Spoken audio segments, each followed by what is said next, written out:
Hey guys, I'm replacing the Pitman arm and the idler arm on my O2 Z71 Tahoe. You've probably figured it out if you have one of these, that these pretty notorious for going out. I put new front shocks on my car and took it to go get aligned, and the guy was like, yeah, it's not going to happen with these two on there. So just a couple quick tips. Obviously buy MOOG. When you get on Rock Auto, there's a lot of part numbers. The main thing you want to do is you want to get the HDs, the heavy duties.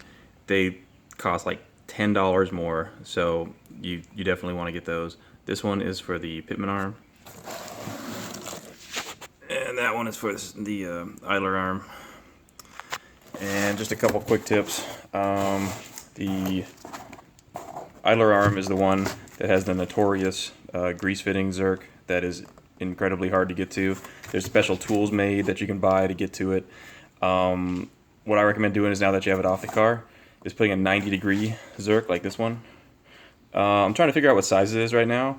The stock one accepts an M6 or 6mm. This one doesn't. This is just a little bit too small. I also have an 8mm here, but it's too big. So I'm guessing it takes a 7mm. So I'm going to try to find one of those at my local hardware store before I start doing this, because I want to get that on there now. The other thing is, when you get these off, like I said, I'm not gonna make a video because there's a lot of YouTube videos on this. One really good one. I couldn't get a pulley on any of these three. This one's the spline steering box, but on these three, I ended up just using a pickle fork and just bashing the shit out of it. The thing that you need to do is get a really wide pickle fork.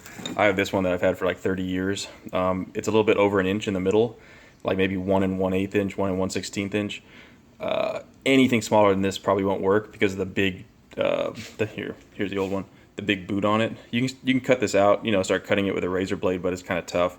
But you can even see it's not quite wide enough to get in there. So one even a little wider than this will work well. They're not easy to find wide. Like, none of my local auto stores have them that are this wide. And then lastly, to get this one off, you have to take the 3 bolts out of the steering box so it's just loose. And then I use just a standard, dime a dozen Pitman Arm Puller to get this one off. So these three I had to pickle fork with a really wide pickle fork, and this one I had to use the puller. I tried to pulley these first, and they kept slipping off, and the angle was weird, so I wouldn't even waste time doing that. Lastly, these come with this little foam washer in here.